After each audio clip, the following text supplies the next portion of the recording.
മുഖ്യമന്ത്രി പദത്തിനായി കർണാടകയിൽ തർക്കം രൂക്ഷമാകുന്നതിനിടെ ഡൽഹിയിലെത്തി മുഖ്യമന്ത്രി സിദ്ധരാമയ്യയും ഉപമുഖ്യമന്ത്രി ഡി.കെ. ശിവകുമാറും ഇരുവരും വെവ്വേറെയായി കോൺഗ്രസ് ഹൈക്കമാൻഡുമായി ചർച്ച നടത്തുകയാണ്.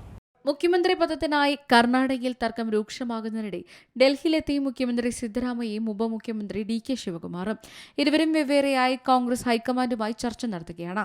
തന്നെ അനുകൂലിക്കുന്ന ഒരു കൂട്ടം മന്ത്രിമാർക്കൊപ്പമാണ് സിദ്ധരാമയ്യ എത്തിയത്. കോൺഗ്രസ് ആസ്ഥാനമായ ഇന്ദിരാഭവനിലാണ് ചർച്ചകൾ നടക്കുന്നത്.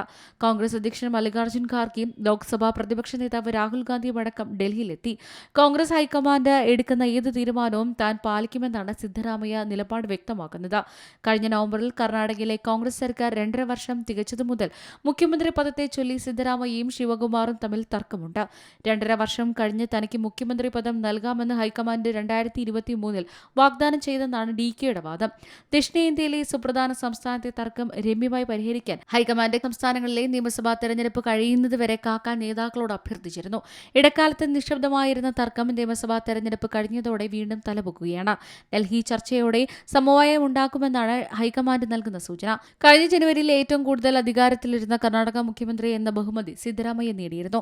സീനിയോറിറ്റിയും നിലവിലുള്ള കോൺഗ്രസ് മുഖ്യമന്ത്രിമാരിൽ ഏക ദളിത് നേതാവായതും സിദ്ധരാമയ്യയ്ക്ക് അനുകൂല ഘടകങ്ങളാണ്. 136 കോൺഗ്രസ് എംഎൽഎമാരിൽ 100-ലധികം പേരുടെ പിന്തുണ അദ്ദേഹത്തിനുണ്ട്.